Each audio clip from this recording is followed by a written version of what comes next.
Good evening, everyone, and thank you for joining me tonight with the webinar, The Gateway to That Good Gut Feeling. For those of you that do not know me, my name is Tony Dingle. I am a health coach, and I'll get into a little bit more about who I am and how I got into all of this in a minute. I just wanted to start the information session off by saying that all of the information provided in this webinar is for educational purposes only. Nothing within this presentation is intended to treat, diagnose, cure, prevent, or mitigate any condition or disease. And it's really important to always consult with your healthcare professional. So a little bit about me. I am a wife, a grazier. I was an accountant in my past life, which means pre-kids. I'm a business owner, health coach. Oh my goodness, there's Hardy. Chief bum wiper, in-house chef, cleaner, financial controller, conflict management specialist, and I have a master's and PhD in patience. And of course, I am a mum. I'm sure a lot of you can resonate with all of those things. We wear many hats and we're in charge of many things. Now, how did I go from being an accountant to a health coach? Well, I suppose it really my gut health journey started when I had my firstborn, Dallas. So you can see him there over in the photo holding baby Hardy, and we've got our first son, Alfie Dingle Dog, at the front there. He, around about the 6-month mark, he got a little bit of eczema, and we cut a few things out, and then it come back later on, and it actually come back on his face. And when I went to go and see the doctor and ask what could be done about it, they prescribed some steroid cream, and he also had a contact dermatitis on his foot as well, and we got told to put steroid cream on that as well. And so we did that, and he actually had a reaction to the steroid cream, and so the doctor's advice was to put on a different type of steroid cream. Needless to say, I didn't take that advice, and my mum's a bone therapist. She's very much into natural therapies, and so I decided that I would go down that path and explore different options on how I can support my son. And that led me to gut health. And so I started reading about it, and I developed a massive passion for it. And I started implementing some of the stuff that I was reading in our home. And we were able to get rid of my son's eczema, and my passion has continued from there. The way that it came from just an interest and a passion to actually being my business was through a conversation that I was having with a girlfriend one day, and her boy had not long been diagnosed on the autism spectrum. And through all of the reading that I'd done over the years, I had come across a lot of information on gut health and how that is relevant for children that are on the spectrum or have developmental delays or speech delays, whatever it may be. And I mentioned this to her, and her response to me was, yeah, I've read some things, but there's just so much information online. I don't know where to start with it all. There's no support for people like me. And that was really my light bulb moment. That was when I kind of thought, you know what, this is something I'm passionate about, and I want to be able to help. And it was, for me, all about, I want to get out there and I want to help educate, and I want to be that person that provides that support. And so through a whole different turn of events, I ended up becoming a health coach, and here I am today. So massive change from the whole accounting scene.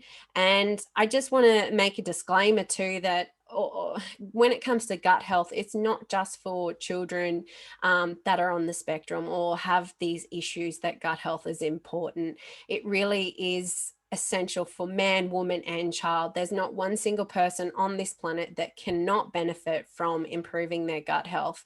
And since I got into this space, and I've talked to so many amazing women, and it's really come to my attention that any children that are in that place, or that have skin conditions, or even sometimes not even, children aren't even involved yet. There's a lot of women that I speak to that have digestive issues all of their own.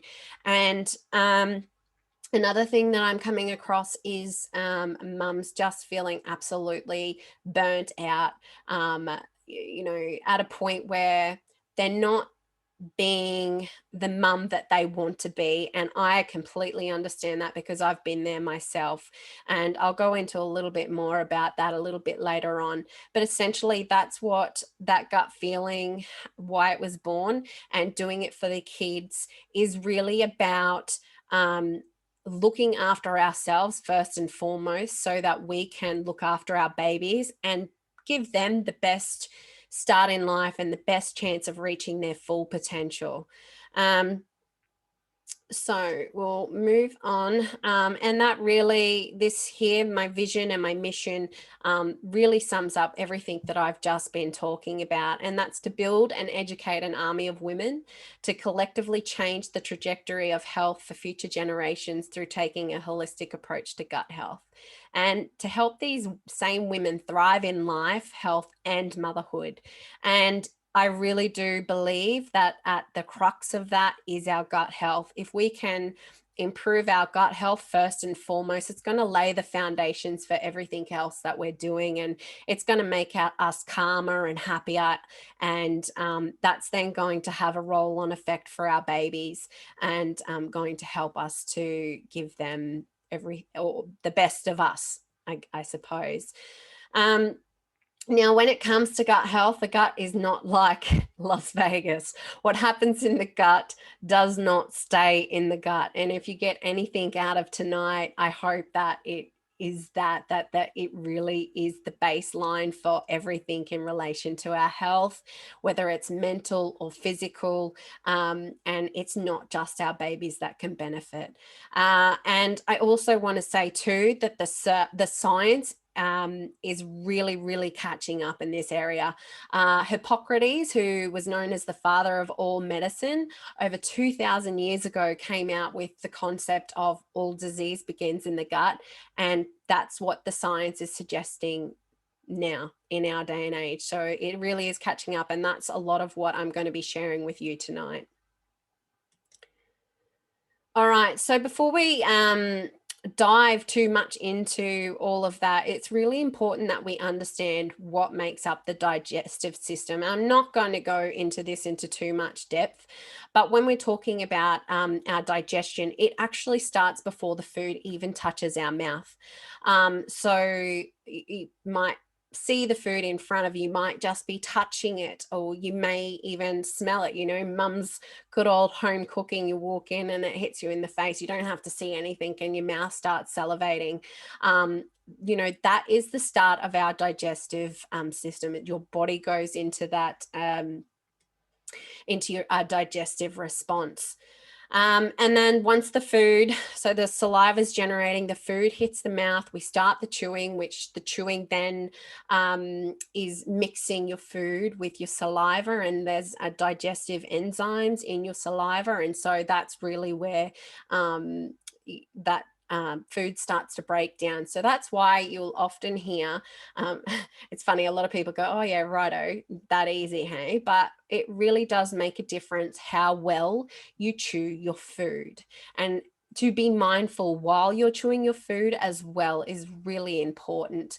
A lot of people will sit there mindlessly eating in front of the TV, for example, whereas, it's really important to, if you can, sit down and eat in a community kind of setting. So have your family dinners, no phones, no TV, have conversations. If you're having conversations while you're eating, then chances are you're not going to be wolfing your food down like this, and you're going to be more mindful while you're consuming it. Your body is going to get in that rest and digest mode rather than, I'm multitasking, doing a million things at once.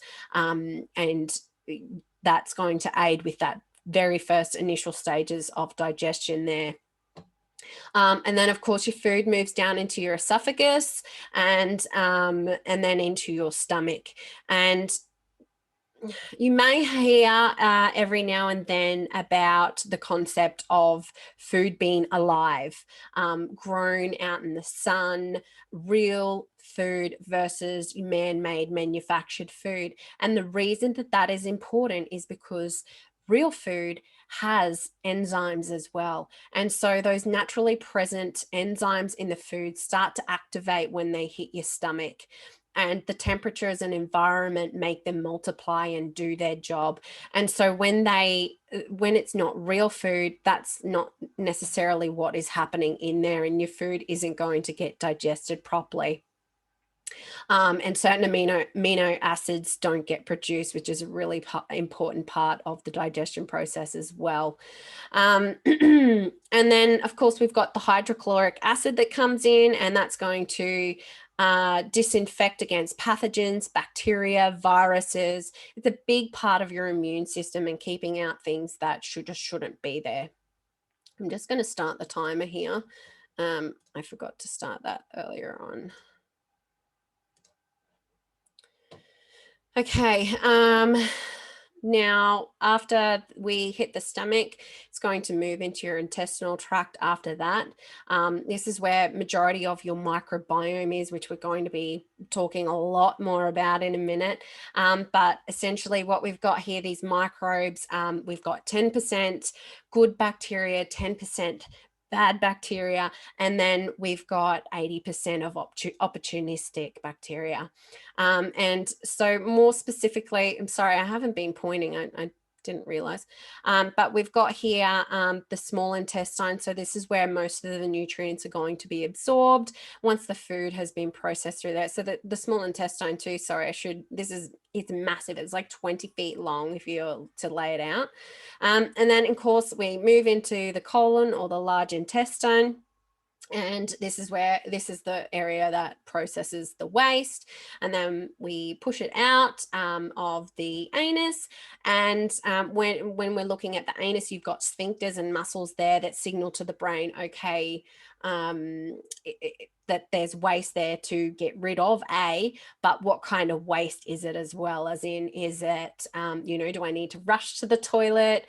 Do I have a bit of time up my sleeve? How urgently do I need to go? Or is it just a good old fashioned fart?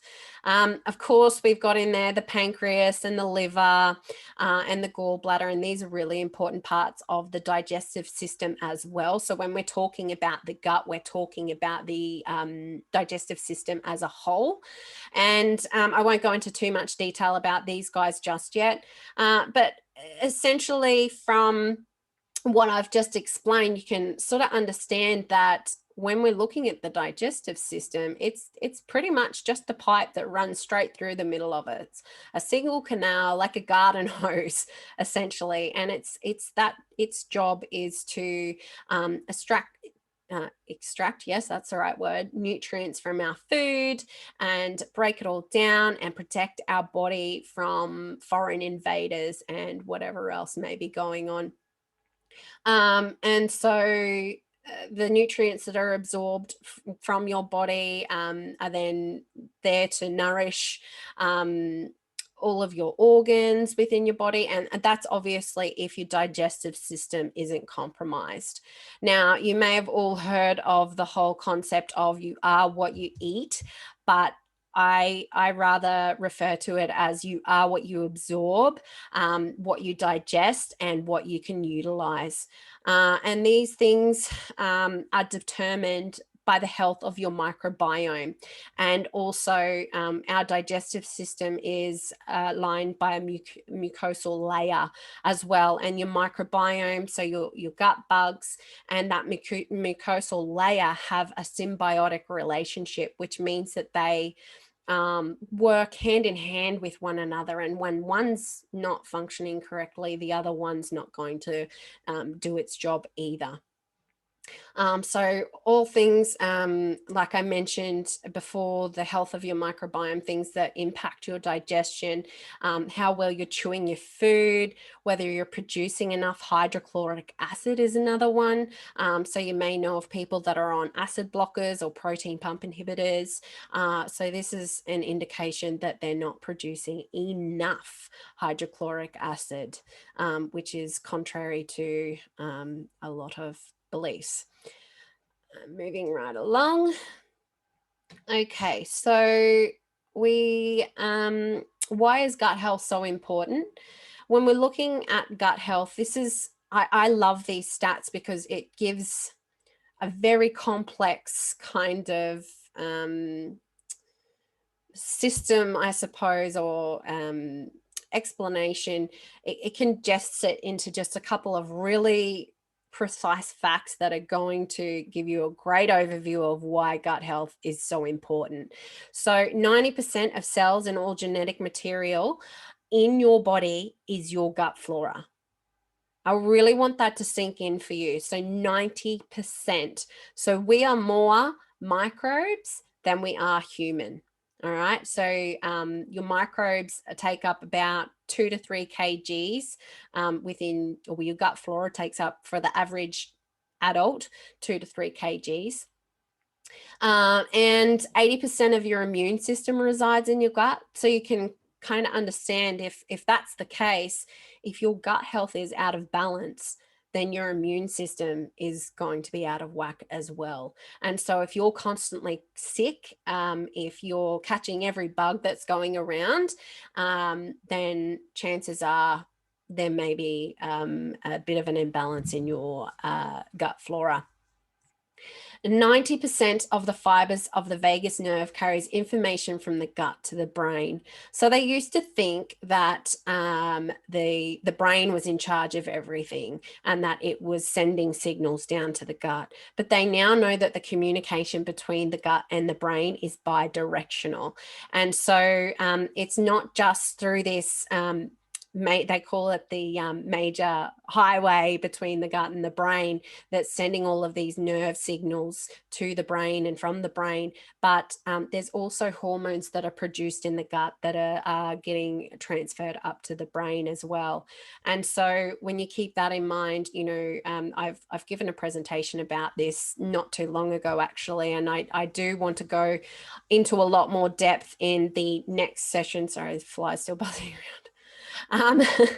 But I would love to, in the next session, part 2, go into a bit more depth about that gut-brain connection. So if you're interested in that, if you have a child with behavioral issues, or you have a child with developmental delays, or you know, there's links between gut health and Alzheimer's and dementia and things like that as well. So massive links there.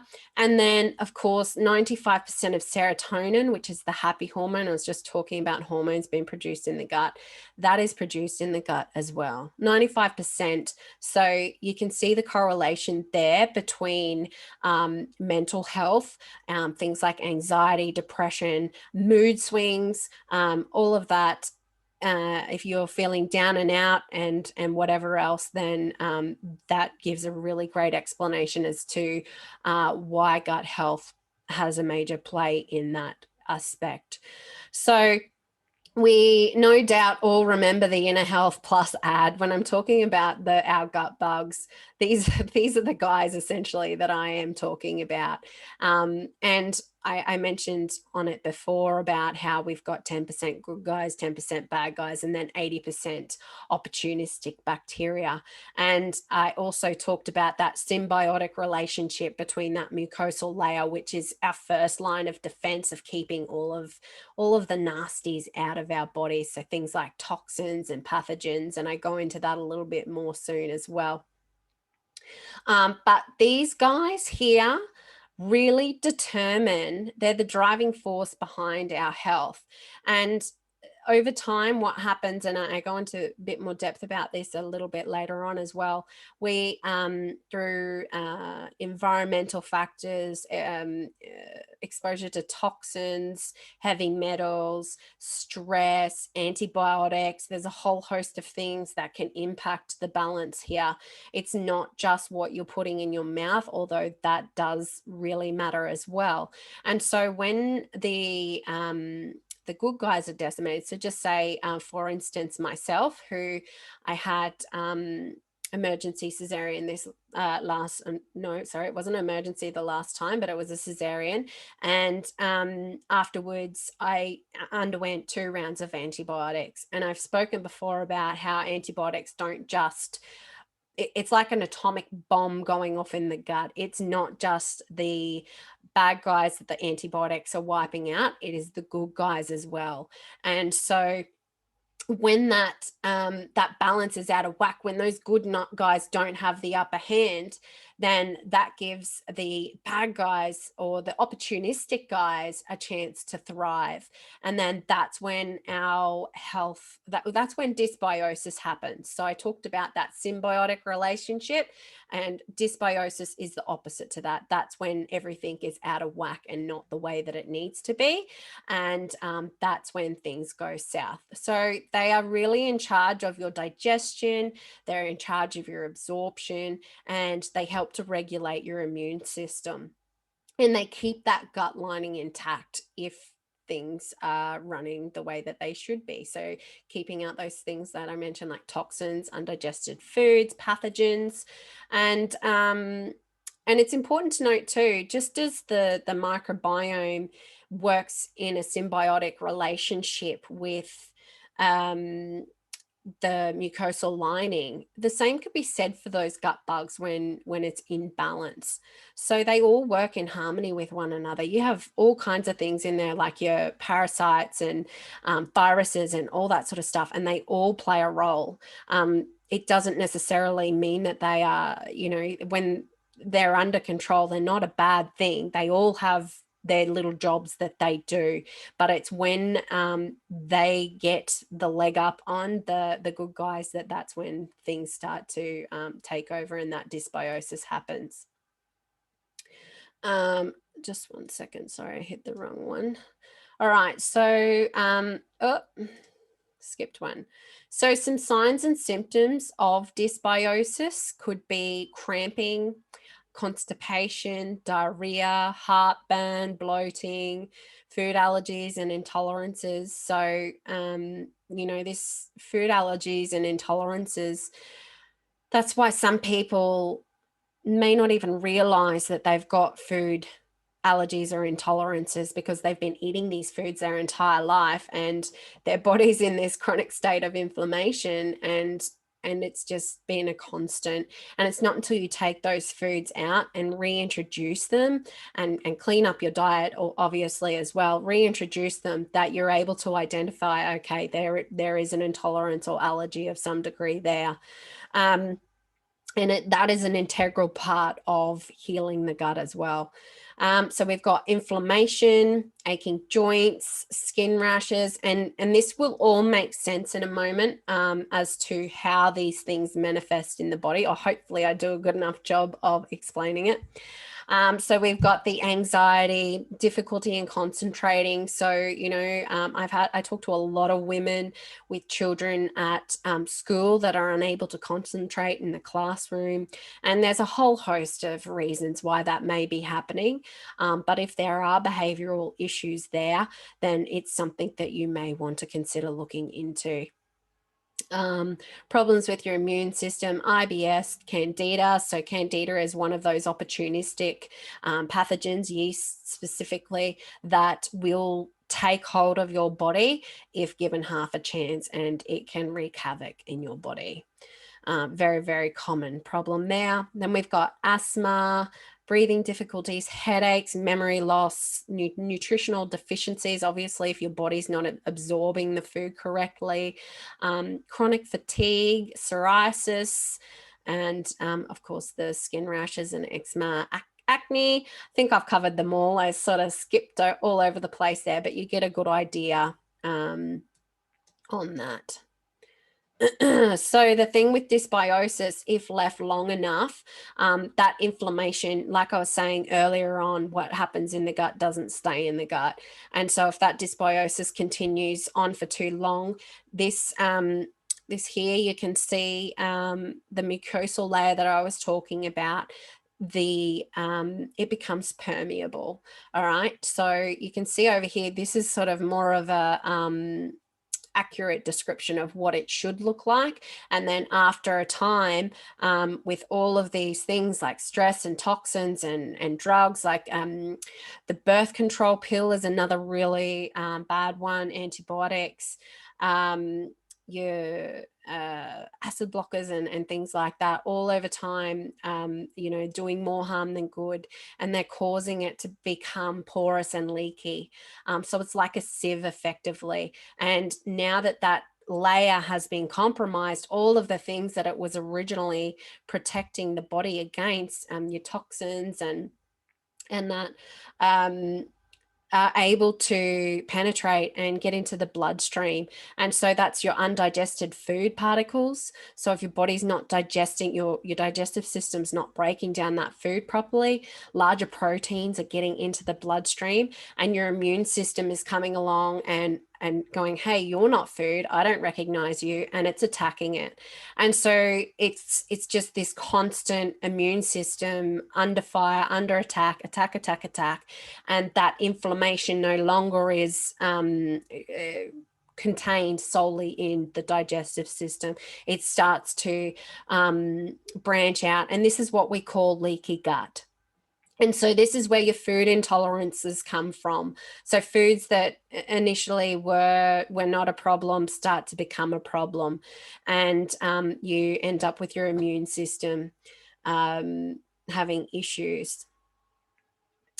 And then we've got the systemic inflammation, things like autoimmunity. You can see if your immune system is under that much stress, how things can go pear-shaped there. So a lot of women suffer from so many different things. We've got, oh, sorry, my fly again. There's PCOS, there's diabetes, there's chronic fatigue. I could keep on that. Then there's the behavioral issues, the thing with once these toxins are in the bloodstream, then that also the blood brain barrier can become compromised, and so these toxins are no longer just affecting, are able to affect our brain as well. And so not only that, all of that, we've got the overgrowth of the bad guys that I talked about. And what's happening is when we're consuming foods, they come along and they have their feeding frenzy, and they're releasing all these toxic chemicals and gases in our gut. And that's what can manifest as bloating or gas. And that also gets into the bloodstream, and then that is getting distributed throughout the body. And wherever that ends up, you're going to have problems. So whether it's the brain, manifesting as mental health issues, or in your joints, ending up with rheumatoid arthritis, just to name a few. And so instead of being a source of nourishment, our gut is now, it becomes a major source of toxicity. The good news is this is all very possibly, there's no reason why we can't heal and seal the gut lining. So how am I going for time? I'm not going too bad. So why am I concerned? I am concerned for our kids' future. These are just a couple of stats that I threw together not long ago, and I apologize if this is the second time that you're hearing this information. But the autism rates in 2020 were 1 in 63, and that's versus 1 in 150 in 2005. And so if you're watching this and you don't even have children, this information, and this will become apparent in the next couple of slides, this information is still very relevant to you. There is a lot that can be done by cleaning up our gut health prior to having babies. And if you don't have children that are suffering from chronic illness or any developmental delays, it's progressively getting worse. Each generation is getting weaker and weaker, and which is why I'm passionate about doing what I do and educating, because it really is up to us to start to make the changes for ourselves, make the changes for our babies, so that their babies are healthy and their babies are healthy. This is so much bigger than just us, and that's why I call it doing for the kids, because even though these things may not be an issue for your child now, there may be health conditions down the future. I want you to think about your health. I want you to think about your parents' health. I want to think about you to think about your parents' health. And I also want you to understand that just because that's what happened for your parents, it does not mean that that's the way that it's going to be for you, and it doesn't mean it's the way that it's going to be for your children. I would encourage everyone to look into epigenetics. I've got hoping Rhonda, you hopefully have all heard me talking about Rhonda. She's a nutritional therapist, a major inspirational lady and mentor of mine. I'm hoping to get her on in the coming weeks to talk about epigenetics. But basically, at the crux of that, what it means is that we are in charge of our genes are not our destiny. We have control over which genes are expressed and which genes are turned off. And that all comes down to lifestyle. It comes down to gut health. It comes down to who you're surrounding yourself with. Your environment really is important. Your mindset is important. And these are all things that I help educate on my upcoming 8-week gut health program. So if you're interested in that, please reach out. I don't want to dive too much into that sort of thing, and I had no intention of even bringing it up. It kind of just rolled on in there. Next stat: 1 in 4 children are overweight. That's nuts. We all know the health complications that come with being overweight. 43% suffer from one or more chronic illnesses. That's nearly half of our children. 1 in 7 aged between 4 and 11 suffer from a mental illness. I know several of my friends have children that suffer from anxiety, amongst other things. And, you think about as an adult how difficult it would be dealing with that kind of issue, let alone being a young child having to go through that. And then, of course, there's our future health as well. 47% suffer from one or more chronic illnesses. 1 in 5 people have a mental health or behavioral issue. And 1 in 10 people suffer from depression. And so really it is up to us to make the change. So what influences our microbiome? And I'm going to pull it up here soon because I feel like I've been talking for a while and we're coming on nearly 8:45. So there's a lot of things that influence our microbiome, and I've spoke about a lot of them already. So if we rewind, I want you to rewind and think back to your own birth. Were you born naturally or were you born via a C-section? Because even just then, when we are born, if we're born naturally, we are inoculated with our mother's microbiome. And so you've got to think about too, if we're being inoculated with our mother's microbiome, is her microbiome already compromised? And the answer to that obviously would be yes. The pollution and toxicity, where our world is a hell of a lot more toxic today than it was 50 years ago. So,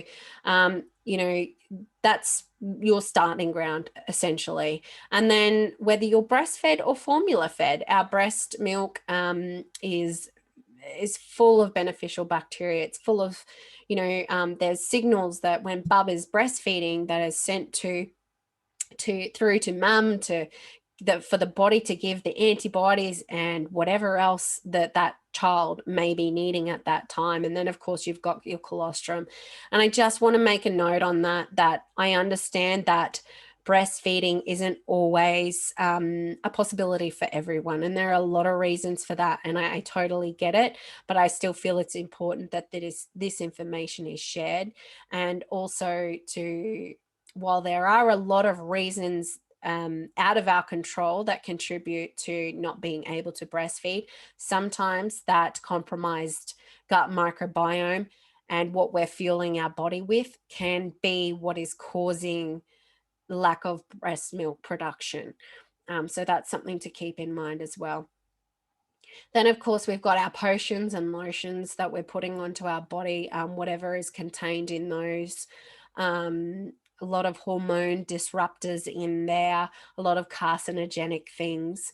So it's really important that you do take stock of what cleaning products even you have in your home, what your daily skincare regime contains. And if you're looking at those ingredients on the bottle and going, I don't know what the hell that is, then Google it.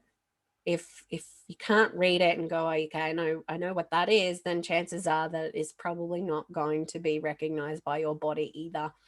And on that note, I will mention too that when it comes to marketing, what a lot of people, a lot of companies are doing these days are hiding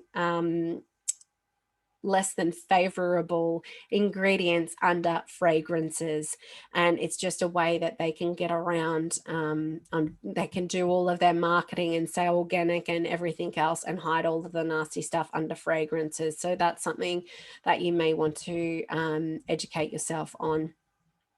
Then we've got antibiotics and other medications. We've got the contraceptive pill, which I mentioned earlier, where the environment that you grew up in, your farm versus your city. They've done studies that show that a child that is on the farm is exposed to a hell of a lot more microbes than what they would in the city. And that's why if you are starting a family, I would encourage you to get yourself a pet.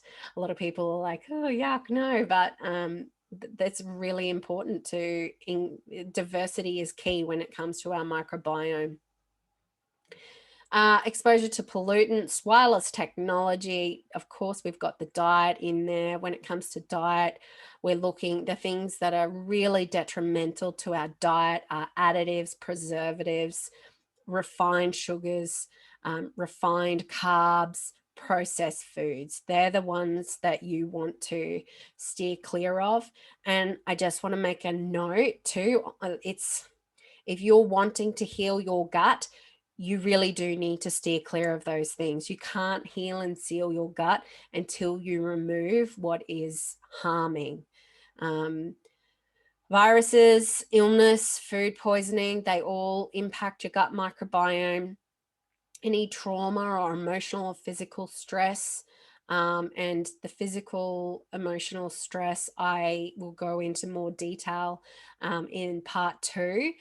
But what you need to know, and why I said mindset is so important, is because your thoughts, they're sending out chemical processes within the body. And so if they're negative, then that's going to have a negative impact on your body. And physical stress, we're talking about, you might have had a car accident. You may over exercise. These all things that can impact your microbiome. And then of course we've got alcohol and drug consumption. Hang on, I've got some chats. Bread hates me. Bread, love it. My body doesn't.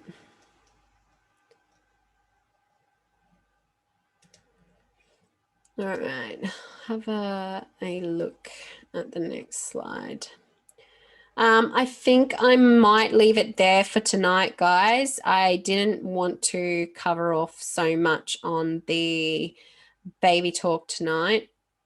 I will jump on again. I will let everyone know when I'm coming on to do part 2.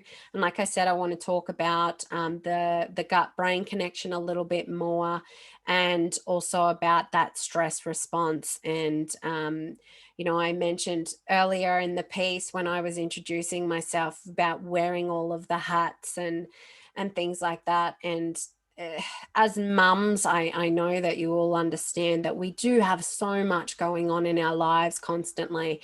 And that's all well and good, but at the same time, there comes a point where we need to put ourselves first, and we need to bring that all back down, for the sake of our gut health. You can have the most pristine diet and be doing all of the things, but if you are still stressed out, or you still have a negative mindset, then it's going to have an adverse effect on your gut microbiome. So that's what I'd really like to touch on next time.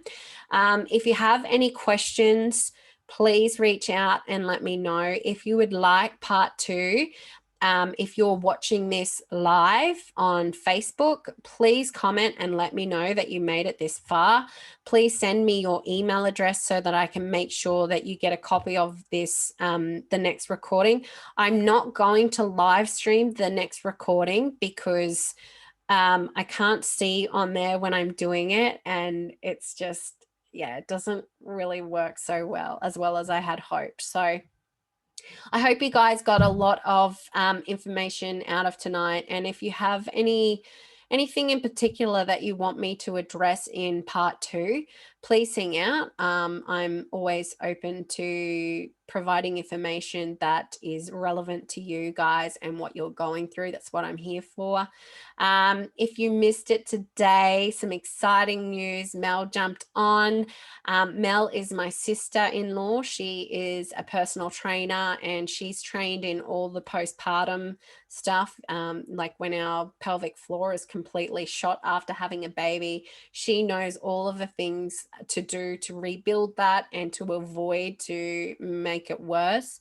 My upcoming 8-week gut health program is going to feature Mel. We're going to have daily workouts for you to do, which is why I'm talking more about the stress response tomorrow as well, because it's so integral to gut health, and exercise is so integral to improving that stress response, or relieving that stress response, and to improving gut health. So really exciting stuff. So happy to have Mel on board. Take care, have a lovely night, and I'll see you all soon.